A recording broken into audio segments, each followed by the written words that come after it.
Ever wondered about the biblical eschatological abundance of wine? It's exactly what we're going to be discussing on this 182nd episode of The Jewish Drinking Show, bringing L'chaim to life. Welcome, everybody, to the next episode of The Jewish Drinking Show. I'm your host, Rabbi Drew Kaplan, and I'm excited to welcome back, second-time guest of the show, Professor John Anthony Dunne. Welcome back, Professor Dunne. It's great to be here. Absolutely. All right. So for those less familiar with Professor Dunne here, he completed a PhD in New Testament at the University of St. Andrews in Scotland, where he studied under Professor N.T. Wright. Presently, he serves as Associate Professor of New Testament at Bethel Seminary in St. Paul, Minnesota. He is the co-host and editor of the Two Cities podcast and is the author of a handful of journal articles dedicated to wine and the Bible, with a forthcoming book next month addressing the full range of alcoholic beverages in biblical literature, called Mountains Shall Drip Sweet Wine, a Biblical Theology of Alcohol. Obviously very relevant and exciting for our listeners. He also hosts an annual craft beer reception at the Society of Biblical Literature and American Academy of Religion conferences called the Society for Beer Lovers and Assorted Academic Research. If he was not a Bible professor, he'd be a bartender at a craft cocktail bar. So welcome back, Professor Dunne. Cheers. Thanks for having me back. It's wonderful to do it last time, and I'm excited to do it again. Like I said, one of my favorite podcasts. Thank you so kindly. And when I had you previously on the show, you didn't have a publication date for that book, and so it's very exciting that it's coming out the first or second week of October. So That's right. Very soon. Very soon. Very soon. Yeah. All right. So we have a publication date. So obviously listeners can be on the lookout for that. And that actually brings us to the topic today. We're going off of some of the content in a couple of the chapters in your book. So this is kind of like a sneak preview for our listeners if they want to check out some of the content.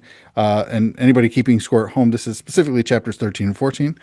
And it's funny, listeners, because Professor Dunne and I were just discussing what this should even be called, how we're going to be titling this. Obviously, we're going to find that out after I record this. But the chapter title of 13 is called Eschatological Abundance of Wine. Yeah. So hopefully that sets somewhat of the context that there's going to be, according to certain prophets, there's going to be a lot of wine available. Yes. I mean, that's one of my favorite things about kind of the prophets is when they anticipate what is it going to be like when God restores everything. What is the sort of like picture that comes to their mind? It's a lot of wine, wine that's consumed. And in the case of Amos and Joel at the end of these texts, wine that's dripping down mountains, which is why I titled my book, The Mountain Shall Drip Sweet Wine, which could be the title of this podcast episode. I think that would work just fine. But the image, is one in which, the viticultural productivity is ongoing, and just in the midst of it, there's so much that is just spilling down into like you just sort of imagine the vats are overflowing and it's just dripping down, like flowing down, with each sort of like terraced sort of layer just spilling over and down, kind of thing. And that's the image that comes to my mind as I think about that. And of course, for an agricultural society, I mean, that doesn't just mean we're going to have a lot of wine to consume in the eschaton when God restores everything, but it means that our enemies won't be oppressing us, because if we can produce that much wine, that means they haven't fiddled with anything. It means the weather is going to be conducive for such productivity. It means that God's going to bless us. It means that we're in a state of blessing, in this covenantal relationship with God, as opposed to experiencing the curse or anything like that. That we are in our land stationed, and God is providing for us, and that all of these images, I think, would communicate security, not just hey, we're going to have lots of parties, but I think it really communicates a lot of stability economically, politically, etc. It's actually really fascinating. On 178, you wrote, and this is something like, there's a really familiar, famous biblical verse I think a lot of people think about, but don't tie it to wine, which is in Isaiah 2:4 and Micah 4:3. is that you say both Isaiah and Micah anticipate an era in which the nations will essentially unlearn war and will have no need for the swords or spears Mm, any longer. And you continue, said swords will become plowshares and spears will become pruning hooks, vintner mhm. knives, utensils used to prune grapevines in the offseason in preparation for new growth. And here's the key line: repurposing weapons suggests the ideal political situation for viticultural activity, leading to the need for vintner knives to promote robust harvest. So I hadn't ever thought about that within a Yeah, wine context. right. It's isn't that line like outside of the UN in New York? Like it's a famous biblical Yeah. passage. No, for sure. And I think a lot of people don't necessarily know, like, what is a pruning hook? Right, So, right. so saying vintner's knife or like using some term like that to make it more clear that Yeah, we are talking about viticultural equipment essentially yeah. in order to promote, flourishing, great production for wine, Hmm, which is fascinating. And that ties in so well with these prophetic anticipations that yeah, the conditions are going to be perfect, ideal for such productivity. And hmm, I think there's a nuance here too hmm, with Amos and Joel. So these prophets, the major prophets, the minor prophets, the Book of the 12, these different hmm, prophetic figures, they anticipate an abundance of wine in the eschaton. But we also see sometimes in the prophets that the abundance of wine is specifically associated with the temple in a state of thriving, where hmm, gifts are rightly offered and sacrifices are being made, and all these different things. Everything is sort of clicking, as it were, and that the abundance is really kind of like interconnected, that like a thriving temple sort of like promotes the sort of abundance in land, and then of course that has this kind of nice kind of circular effect, because then of course those things will be offered at the temple and the wine will be libated, and these sorts of things. So there's this kind of nice kind of like interconnected relationship between the temples thriving and the lands thriving, hmm, and that dynamic I think is fascinating. I think that's present in Amos. It's pretty straightforward to say it's present in Joel, because you look at the end of Joel, so chapter 4 in the Masoretic text, hmm, chapter 3 in English translations usually. The language of mountains dripping sweet wine is associated with like my holy hill, Jerusalem, Zion, all this hmm, language that makes it clear that there, with that kind of prophetic trope or prophetic tradition, that there's this kind of interconnection. hmm, But that same phrase also appears in Amos, and most scholars don't identify the end of Amos as being in any way cultic or pertaining to hmm, the temple. Whereas I argue that it is a temple scene, and specifically, I think that Joel is maybe the earliest interpreter to signal that that was how Amos could have been read, and I of course want to say should have been read, but hmm, Joel I think is an initial reading or an initial interpretation of the ending of Amos, and the ending of Amos. This is where it refers to David's tent hmm, being rebuilt. And I argue that that's a cultic site. I argued this initially in 2011 in actually one of my very first journal articles hmm, in Westminster Theological Journal, and then more recently I made that specific case, not just that Amos 9 should be read in this particular way, but that Joel is a early kind of interpreter of this, and that hmm, phrase, "the mountain shall drip sweet wine," is a great sort of indication that Joel is sort of not just like borrowing from Amos, but then with those references to my holy hill, Jerusalem, Zion.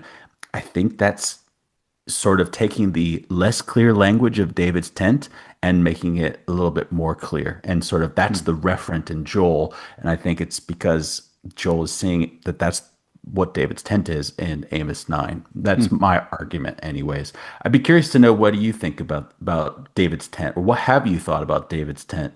I mean, the most common understanding is that it's a kind of way of thinking about the nature of the Davidic kingdom in this kind of divided kingdom sort of era where it's like dilapidated. It's no longer, what it used to be, kind of thing. All that makes sense. I mean, I think the language is Sukas David Hanophalos, right? I think that's the Hebrew, the fallen sukkah, really, of Yeah. David. It's Right. funny because I'm pretty sure liturgically when it comes to Sukkah's time, which is right around the corner, we do talk about that David's sukkah shall be re-erected, so to speak. Hmm. Um, but that might be a little bit more of a literal understanding of like, well, our hopefully our sukkahs don't fall and they're standing and fine. But it's funny because it could either work with either sort of like the Davidic lineage and monarchy, or it could be Yep. more of a literal, even though he himself didn't build it, but his son did. So it's Yes. temple. So it, I could see it either way. Right. It's There are a lot definitely of great. not, it's definitely not language I've spent a lot of time with, to be honest. Yeah, no, for sure. But there are a lot of connections between David and the temple, even though, Mhm. as you say, it's his son that builds it, Mhm. right? The Davidic covenant, like as expressed in 2 Samuel 7, has this kind of like promise of, house for you, house for me, kind of Mhm. like inner relationship between kingdom and temple, which is why I would want to say that David's tent, we have to respect that it's David's tent. So Mhm. I do think there's a sense in which this restoration era in which this tent is rebuilt, it is a king's tent, right? It Mhm. is a kingly tent. So we are talking about a kind of regal period, a regal setting. But I just want to argue that the tent itself, in that regal context, is a cultic site. It is a term for a cultic site. And I think it makes sense given David's association with the tabernacle as well, to do something like that. But yeah, and I think the what I originally argued back in 2011, Mhm. the reason, one of the main reasons why I think that there's a case to be made here within Amos, is that Amos's main concerns seem to be cultic in nature. He's primarily interested in how people are participating in the cultic worship of God, and yet they are committing all kinds of injustice against the poor, and doing various things that that is being critiqued throughout. But there's always this kind of like cultic connection. There's some type of, you know uh, uh, um, interconnection where God says, I'm not even going to accept any of your offerings, any all of your celebrations, your festival days, right? It's all abhorrent to me. Like all this kind of like really stark language. And I think if the plight is cultic in nature, it would make sense that the solution is cultic in nature. And it doesn't occur. We don't see any kind of reprieve. Amos is very thoroughgoing. He's just like, the entire time, judgment, judgment, judgment, judgment. And it's not until the very end Mhm. that there is some type of reprieve, some type of hope, some type Mhm. of promise of restoration, that things are going to turn around and be better. And I think that what some people have thought is, oh, that suggests that this was added later, not originally part of Amos's prophetic Mhm. writings, and that it reflects a later time, maybe even like post-exile, where it's like, okay, this is just a little, a little bit too much of a beat up. Like we need to add something to, like, make this more cheerful. And my argument is, I think the best way to integrate the ending, the epilogue as it's often called, with the rest of Amos is to really tie it as the cultic solution to the cultic problems. So Mhm. that rebuilding David's tent, I think, is related to that. It's interesting too because David does appear earlier in Amos. David appears in Amos 6, and Mhm. he's specifically mentioned with reference to worship. So I do think that like there is this nice kind of interplay within Amos of David as a kind of cultic figure, the tent as a kind of cultic space. Amos is concerned with cultic issues. And then, of course, what I want to say is, and Joel shows us that it could have been interpreted that way. And that was an article I published in the Journal for the Study of the Old Testament Mhm. in 2023. You have the Joel and Amos. That seems to be a pretty central piece of this, right? Yeah, I mean that's the Um, title of the article. The mountain shall drip sweet wine from the temple. I add that little bit to like highlight this kind of cultic connotation. It's also the title of the book. Um, right. it it's as I mentioned, I wrote that article and or published that article in 2011. That was something I started working on back in 2008, and so it has just been with me for so long that I felt like I really need to title this book after this passage because it's a passage that I've loved just for quite a while and have been just endlessly fascinated by. That's great. If I may, I want to quote a paragraph on page 185 about this Yeah, from you. yeah. These are your words. Rebuilding David's tent thus redresses cultic problems, but so does the abundance of wine that David's tent brings about. The expectation in this final vision that people will plant their vineyards and drink their own wine once again, just like the wine you're drinking. Amos 9:14 directly reverses the viticultural futility of planting vineyards and not enjoying wine. 5:11. It also remedies the devastation against vineyards that is due to corrupt participation in the cult. 4:8 and 9. Indeed, because there is more wine presented in the epilogue than anyone could hope to drink on their own. The vision also addresses the economic disparity associated with the abuse of wine by the rich, 5:11.66. Further, the abundance of wine from David's tent rectifies the inappropriate cultic use of wine, since the rich consume their wine out of basins and at every altar in the house of their God. Hmm. 2:7 through 8. So, I mean, that's a great paragraph about that.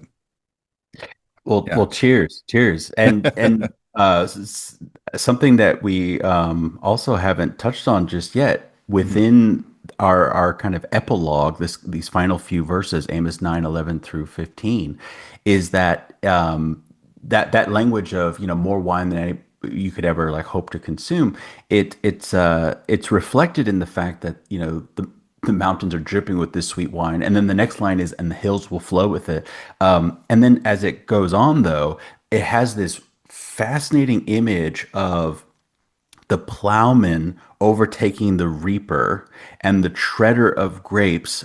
Oh, as kind of implied overtaking the one who sows, and so there's this kind of image of kind of like the beginning and end of the viticultural cycle, kind of like stacked on top of itself. And the idea is basically that rather than imagining a typical kind of annual cycle of viticulture in this era in which David's tent is rebuilt, the cycle is going to be sort of sped up so that, the plowman is overtaking the one who is reaping, right? At harvest time, the person who's getting the ground ready, they're on top of each other at the same Mm, time, and then the same idea with the treader, right? The one who's stomping out the grapes or whatever, with the person sowing the seeds. So these things are mm, all happening simultaneously, with this idea that like it's like we should imagine multiple cycles within an annual with a typical annual cycle, like mm. 3 times a year there's going to be harvest, or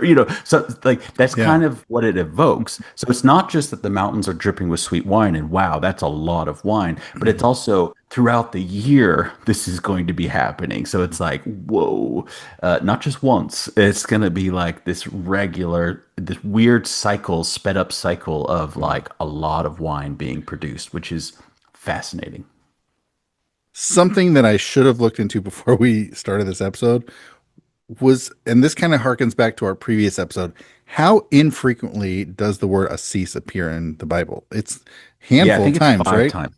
Yeah, it's literally a Yeah, I think handful. it's 5 times. Okay. Yep. So So so it's it's in Joel and Amos. Amos. It's Joel and Amos. Yeah, exactly. So we've got those two instances. It occurs in Isaiah 49, and I think once in Song of Songs, and then I'm blinking on the other one. But yeah, it is Huh. like 5 times. So it's an infrequent word, which is Yeah. one of the sort of like reasons why I want to say that Joel isn't just sort of using a kind of or just sort of like happens to use this same term, and it's not just the term; it's the phrase, right? Mountains shall drip sweet wine. Mhm. There's this phrase that is being echoed from Amos. I argue that Joel is using Amos. Of course, that is a complicated matter when you factor in when was the epilogue written, Mhm. and so I do talk about some of those issues of dating in my article as well. I found it. So the five are Isaiah 49, Joel 1 5 and 4:18, Amos Oh, the other one's in 9:13, and Joel. then Song of Songs 8:2.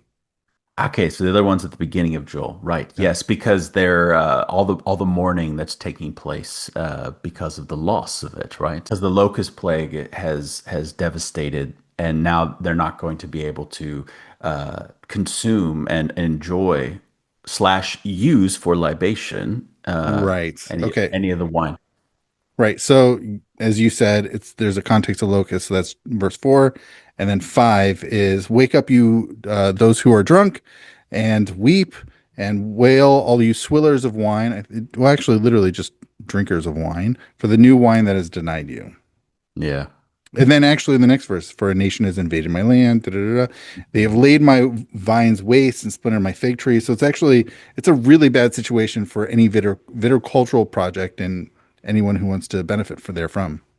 Right. And this is another point that I didn't mention earlier. I mean, I said, the nations won't be oppressing us and the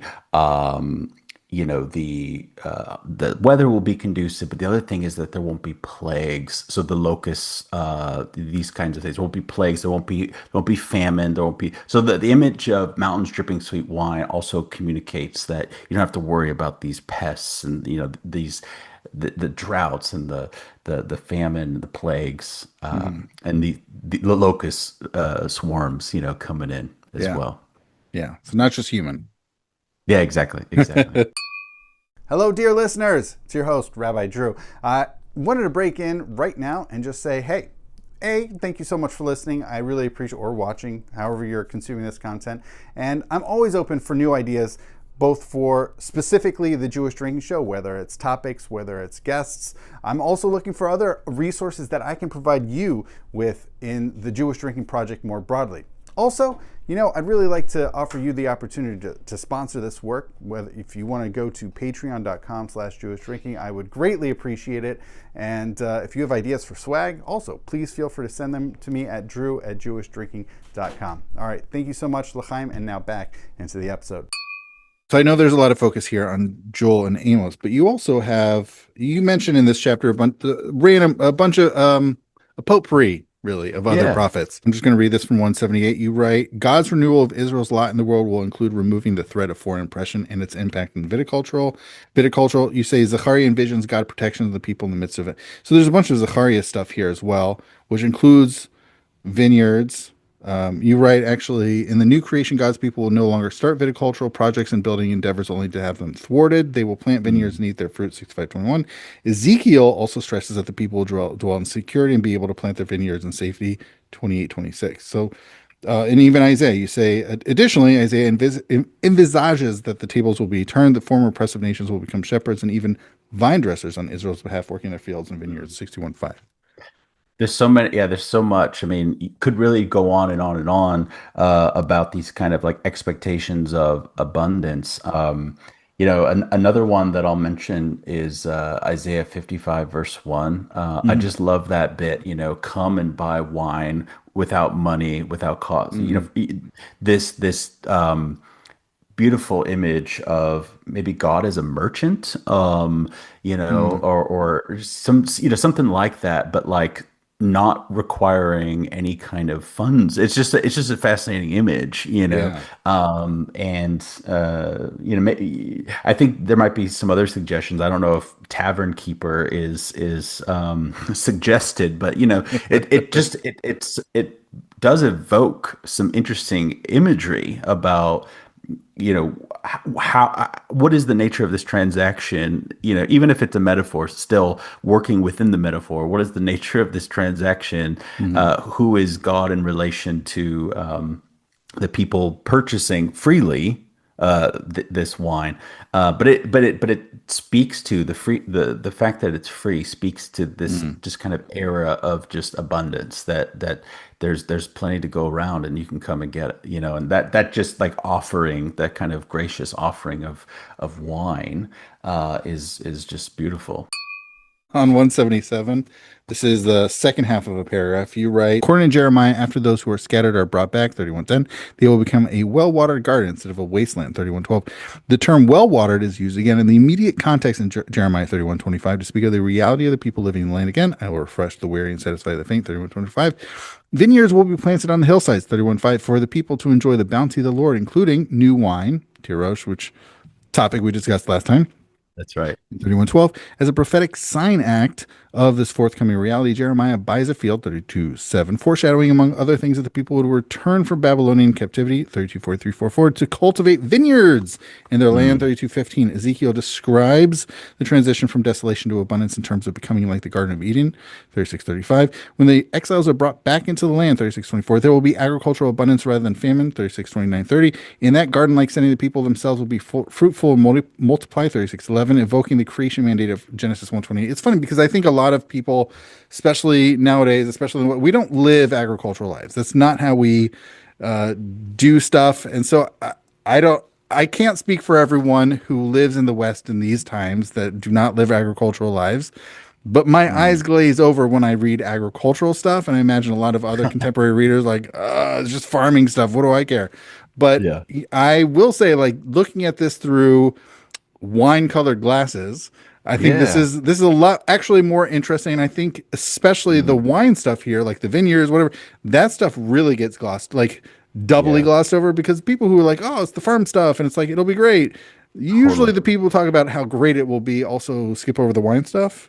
Yes. It's That's different true. demographics. So I think that's something that, especially to point out with these verses, which is really Yes. fascinating. Oh, definitely. No, I agree. And, that was one of the kind of aims of the book, to kind of zoom out a little bit. Um, I think what happens with this topic, because we're talking about religious texts and alcohol, right, at the end of the day, what a lot of people do is they think, well, I want to know whether these religious texts, the Hebrew Bible, the Old Testament plus New Testament, whatever community we're talking about, um, does it help me discern whether I can or should consume alcohol, right? That's kind of what happens. And so then when you approach the text trying to answer this question, should I, shouldn't I, can I, can't I, you inevitably sideline so much material Mm. that doesn't directly answer your question. So you end up with a truncated portion of scripture, right? Whatever sort of the canon that you're focused on, you're going to limit it at the end of the day to certain texts. And then you're going to privilege some over another because you're going to find, oh, the warnings over here suggest that I should abstain and ignore these passages that talk about wine as a gift or whatever. And so what I want to do is I want to not sideline anything, and I want to have like a kind of capacious sort Mm. of understanding of how wine functions, literally, symbolically, etc., Mm. within Scripture. And this is why it's called a biblical theology, because I do Mm. want to offer this kind of comprehensive. And of course, I am writing with Christians primarily in mind, but not exclusively. And I hope it's a Mhm. benefit to Jewish readers, any interested reader. But that kind of capacious Mm. understanding that for me includes the New Testament, but that kind of capacious understanding of what is going on in these religious texts with relation to fermented beverages, which is ubiquitous. It's all over the place, right? And Right. and like you said, sometimes we skip over the viticultural stuff, but it's related. It's Yeah. directly related, of course. Hey there. I hope you're enjoying this episode. I want to give you a sneak peek to our next episode, which will, speaking of grapes and abundance in Israel, will be the feature topic of our next episode. Here's a sneak peek featuring Professor Shivi Drury. So I started looking into it, and I found out that indeed there is very low amount of information about it. Hmm. And it actually occurred to me that well, it's weird that no one really went into it until now, because it's a very important part of our history and culture, and I'll get to it in a moment. But Okay, maybe I'll be the one. Hope you enjoyed that sneak peek into our next episode featuring Professor Shivi Drury on the different types of grapes, native grapes in the land of Israel. That is something that we are going to deal with when we come back, or the first week of November. That's right. We're going to be taking a fall holiday break. There's a bunch of holidays coming up. So no more episodes for the rest of September or throughout October, but we'll be back that first week in November with that episode. All right. Thank you so much. And now back to this episode featuring Professor Dunne. You also write on 177, the land's physical transformation at the time of Israel's restoration occurs elsewhere too. And you mentioned a whole bunch of Isaiah verses, Isaiah 4:2, 55:10, also, and through 13, 58:11. You say Isaiah envisions God pouring out a spirit to enact this revitalization like Ezekiel does, Isaiah 32:15-17, even similarly comparing Zion to the primeval garden, 51:3, in order to bring the exiles back to their homeland safely. Isaiah also imagines God reshaping the topography into a highway, 35:1-10, 40:3-4, 49:11-12, 51:10-11, 57:14, 60:10, and causing the desert places along that highway to be fruitful, 41:18-20, 43:19-21, 44:1-5. So you've been talking about this almost, but I mentioned these because I know we're going to transition to talking about Isaiah. I mean, I think really this sets up our conversation about chapter 25 in Isaiah, but this also serves along with these, in the mix. We mentioned Ezekiel, obviously, Joel and Amos. We talked about, so it's really scattered through a bunch of these prophetic works. So this is not unique amongst, only Joel and only Amos. This is Exactly. but it's I don't know that every prophet talks about this, but it's pretty, we've listed at least a half dozen prophets that have spoken about what in the future will be quite the tremendous viticultural bounty. Yes. Yeah. I mean, I think there is something in every prophet about wine.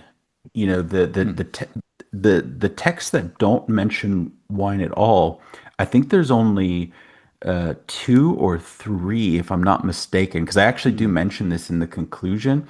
I can't think off the top of my head. I think like in the New Testament side, I think it's like, is it second and third John, for example?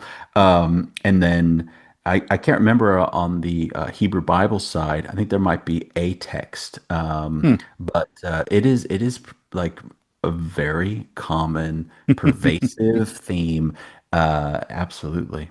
That's really funny that it's that prevalent. Yes. It's not a small aspect. It's really quite Yeah. prevalent. Yes. Yeah. Yes. Having mentioned Isaiah, so now we're going to transition, and this really leads us into that next chapter, Yeah. really where you write about Isaiah 25. So chapter 13 is about the eschatological abundance of wine. Chapter 14 is about the eschatological banquet. And so the banquet is a kind of separate motif, but it's not unrelated to this motif or this broader theme of the eschatological abundance. I like to think of it as the kind of inaugural meal that kind of establishes this era of abundance, right? This eschatological banquet. So I don't usually butt in like this, but I'm going to do this because of this very interesting English word that I think Yeah. obscures something about what this word is trying to transmit to us about what's happening. Yeah. Banquet. I think Ooh. whether we use the word banquet, we use the word feast. Yeah. In Hebrew, that's not the word. Mishte. It's a mishta, and I think there's a larger problem with the English language and trying to translate this word Yeah. is it doesn't actually tell you what is happening, because I think we all think, oh, You're right. You're right. it's a grand meal and food is Yes. definitely being consumed, but the root of the word is actually drinking. This is a Exactly. drinking party. Exactly. So Exactly. this isn't. I'm not pushing back against you. I'm just saying for our listeners, No. I think a more helpful, like, this is a drinking party. Yes, exactly. Yeah, And I bring this up in the book, and I remind the reader yeah. when the term mishte occurs, I remind the reader that hey, it's that term again, that the drinking party term. And in the case of Abraham, right, in Genesis, it's a mishte gadol at That's one right. point, right? So Right. there So is there's this. there's actually surprisingly a lot of drinking in the book of Genesis. Like Yeah, this right. this term appears 5 times in Genesis, and then also drunkenness happens. Like there's a lot of drinking in Yeah, Genesis. yeah, But yeah. yeah, Totally. Abraham throws a mishta gadol. A big Exactly. drinking party, A right? big drinking part, which we Yeah. can only assume means more alcohol. More than normal, right? Yeah, exactly. More than is already a part of a mishta. Exactly. Right. But yeah, so this eschatological banquet. The key text that I focus on from the Hebrew Bible that I start the chapter with is Isaiah 25, which is I think the classic eschatological banquet or eschatological mishteh scene in the Hebrew Bible, which is basically, when God is restoring everything, there is this it's almost like you could sort of imagine there's this great sort of banqueting hall in which all the best food and wine is being placed in front of everyone, Hmm. and the term shimarim is used, which is like literally like the dregs, right? It's like the It's the lees. lees. Yeah. Yeah, the lees. Yeah, it's Yeah. it's the it's the sediment, these kinds of things. And I think sort of the idea is we're I Huh. think meant to sort of understand this because it's not yayin, it's not some of these typical terms that we're used to. It's a term for, yeah, sediment. Well, So before that, it talks about shmanim. So it says both a mishteh shmanim and a mishteh shmarim.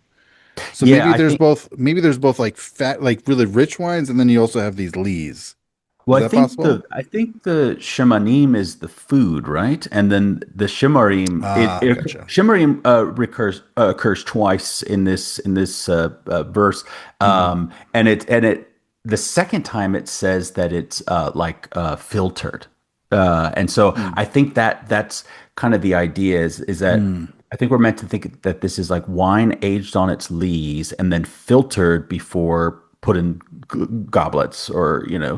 chalices of some sort and then consumed. Hmm. And of course, we have to imagine that this is the best stuff, right? So when we're talking about like dregs and sediment, like that doesn't sound very nice, but this passage is about how God is ushering in this sort of end time feast banquet mishte, after restoring everything such Hmm. that we should think that this is the best stuff. And I think that's the best way to understand this shimarim is it's the filtered wine that's been aged on its lees. I think is Hmm. is is what we're Hmm. dealing with. What I find so fascinating, and I really want to hear your reflections on this, your thoughts on this. What I find so fascinating about this Hmm. passage is when we're all eating the best food and wine, what is on God's plate? It's death. Hmm. And God eats death in this scene. Now, I don't know if that's kosher. I would love to hear your thoughts on this. Oh, that's easy. I have an easy response for that. Okay, okay, okay, okay, okay. That's that's easy. Is kosher is what God tells the Jews to observe for our eating Okay, practices. okay, okay, God's not okay, bound by that. okay. Brilliant, And but brilliant. obviously we could flip it. So what is it? What are God's rules for eating? Yeah, well, it's a very interesting question. Yeah. But of course, I take this to be metaphorical, of course, Mm. but it's still a fascinating image. And it's one Yeah. that people were clearly uncomfortable with. Because if you look at some Greek translations, it renders it passively, like death is swallowed up. In fact, that's actually cited Mm. in the New Testament. In 1 Corinthians 15, Paul cites this: death is swallowed up in victory. And that idea of like being swallowed, we have to ask, well, who's doing the swallowing, right? Who can swallow death? And I think that the Mm. language of like, eating death, swallowing death, whatever, it plays on the portrait of death as an insatiable eater. We see this all over the place, but we see it in Mm. the Hebrew Bible. It's also present in like Ugaritic mythology and different places. But there's a passage in Habakkuk where it's like, and other places too. But it's like basically, death is this thing that like is insatiable. It can't stop, and it won't stop, and uh, and it will never say enough. I think is the phrase in one of the Hebrew Bible texts. It doesn't know how to say enough, like I'm full or something like that. Mm. It just is insatiable, and it has a Mm. voracious appetite, and I think that's why God eats it. God eats the thing that never stops eating. And I think Mm. that's a fascinating image. It's, Yeah. it's I think just like the best way to describe like how is like resurrection or how is like an end of death sort of like imagined. Well, at a feast, death will the thing that eats will be eaten. Like Yeah. that's so, I think that is so good. I love that so much. I like this half paragraph here. 194 for anybody keeping score at home. This grand vision concern. This really sets up I think, the context. This grand vision concerns a reality that will carry on perpetually, but the initiating event that introduces that era of abundance is sometimes depicted as a great banquet or a great drinking party. In some ways, this drinking party theme could be folded into the theme of abundance explored in the previous chapter that we'd already discussed, and certainly they should not be separated sharply from each other. In many ways, I'm not gonna. You write. Nevertheless, the imagery of the eschatological banquet is distinct enough to warrant its own treatment. Oh, you also write, so this is 184.95. Prior to describing the feast, the text opens with a pronouncement of judgments against the whole earth. And pardon me, is it okay if I just read the next paragraph? Yeah, yeah. Great. You wrote it, so it's good stuff. All right. Cheers. All right. Cheers. So the text opens with a pronouncement of judgments against the whole earth, and one area of impact that the text chooses to focus on is feasting. The devastating judgments are due to the disobedience of the nations, 24:5, which causes all the land to be cursed, 24:6, and is described with imagery reminiscent of what we saw in chapter 10. In particular, the vines have withered up, causing the new wine, Tirosh, itself to become sad, along with those who would wish to rejoice in heart from it, 24:7. The celebratory songs that normally accompany the consumption of wine have been silenced, 24:8-9. Additionally, the alcohol that they do not have does not taste very good. Their beer turns bitter to the taste. The scene is one of deep mourning, expressed in terms of the lack of wine. In the streets, they cry out for wine. All joy turns to gloom. All joyful sounds are banished from the earth. The total devastation is likened to the end of the grape harvest after it has been fully gleaned, 24:13. In other words, the desolation will be total. The damage to the earth, ironically, makes it so that the earth reels like a drunkard, 24:20, despite the complete absence of alcohol. I mean, it's also interesting that the sign of it being really bad is that people aren't able to drink, Yeah, which I don't know who reads this, but I yeah, imagine that they don't appreciate the alcohol piece of it. Like, you won't even yeah, be able to drink. You won't have yeah, beer. Like, yeah. like, Exactly. thank God for That beer. Like, you won't have beer. exactly. So I have a whole chapter on this, right, where it's like the privation of alcohol Mm. is judgment. It's part of the curse. It's, all Wow. this stuff. And it's like, whoa, that means that again, it reinforces in this kind of antithetical way that hey, wine is a gift. Wine is blessing. Wine brings joy, etc. And so the loss of it, the loss of the ability to produce it, the loss of the ability to consume it, the fact that Mm. it could be qualitatively inferior, all that stuff points to judgment, which is, yeah, a Mm. very interesting image, I And then think this again, line. Oh, I think this line is like very key. I know I just referenced it, but in 24:9, it's actually a very short and concise verse. It says, "Bashir lo yishte yain yemar shechar l'shosav." They will not drink wine with song, and beer will be bitter for its drinkers, which is it's fascinating, the mm, association of bitterness with beer, which um and I've heard you talk about that with like Proverbs 31 and yeah. all that. Yeah. Right. So Yeah. the notion of bitterness in beer, but although with Proverbs, they try everything to have the bitterness be for the, anybody who's in bitter spirit should drink wine. Don't drink beer if you're bitter. Yes, Right. right. So Exactly. but here it's like, Exactly. oh, it's just straight bitter. The beer is just bitter. Exactly. Yeah. Exactly. It's also interesting because that verse is, they have the song, but they don't have the wine, Mm, which is unfortunate because like you should be able to drink and sing. Like, yeah. Ah, right, right, right. yeah. Anyways, Now, that's all part of the setup. I know, but the verse 24, sorry, chapter 24 is fascinating though for all of this oh, it setup. totally is. Yeah. Yeah. And 24 to 27 is often like referred to by like scholars as the little apocalypse Mm, of Isaiah. And there's just a lot of interesting things kind of going on in these chapters. And I just happen to be, really inclined towards this banquet scene and mentioned the uncomfortability part. I want to circle back to something, the sort of translations of it that make it like passively constructed, to where death is swallowed up. I think the Targum has something like death will be forgotten, which is mm, interesting. kind of just get rid of the eating, swallowing connotation altogether. But then I also think isn't there's some rabbinic traditions that it's Leviathan that is eaten in that setting. Sounds familiar. Yeah. Just curious, just curious. I have not done a lot of study on that, but Okay. clearly that should be one of my future projects. Brilliant. Well, because actually, I will say I did have an episode. Like I know that the rabbis do talk about, and in Second Temple, not Second Temple text. I take that back. Rabbinic texts do talk about what types of feasting and meals will happen, involves Mm. Leviathan and all that stuff. Hmm. But I did do an episode where Second Temple text actually very explicitly they talk about meals, but there's no drinking in the world to come. Oh, right. Yeah, Right. So it was an interesting there's episode. Yeah. there's definitely diversity Yeah. of thought on Yeah. this for sure. Mm.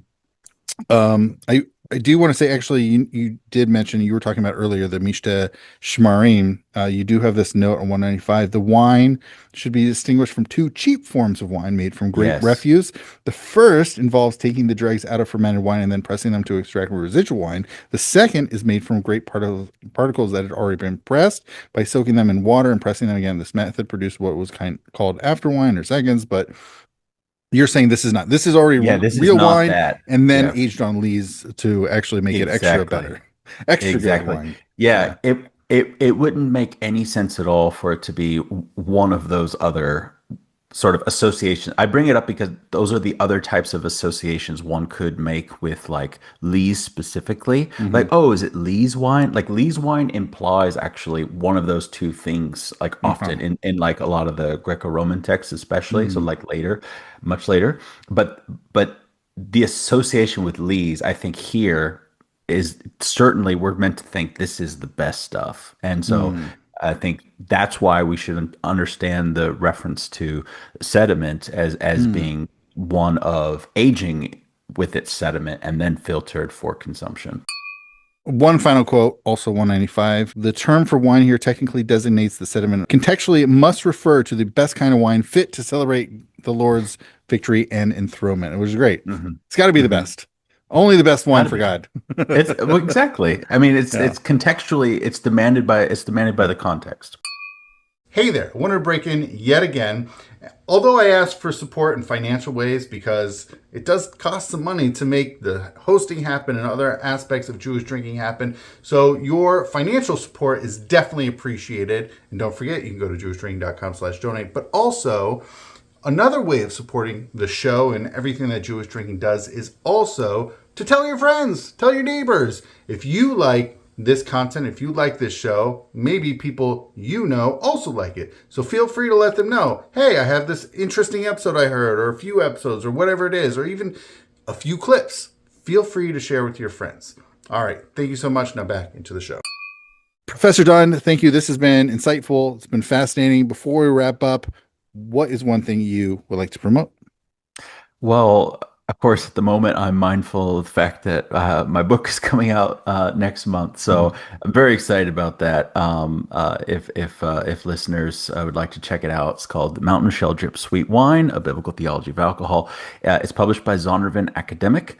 It's part of a series called Biblical Theology for Life, which is a series of books that focus on the Hebrew Bible and the New Testament and look at different themes that are often underexplored Mm. or yeah, perhaps like other series might explore it, but not with the kind of sort of interest in practical matters that this series does. So Mm. or has. So it was a joy to work on. I actually started working on it 12-ish years ago, and Mm. so it's cool to be this close to the finish line. So all the wine puns about it was fermenting this whole time, Yeah. whatever. But yeah, very pleased to be at this stage, and yeah, so I definitely want to plug that. Amazing. All right. Well, Professor Dunn, thank you so much and cheers. Cheers, thank you, appreciate it.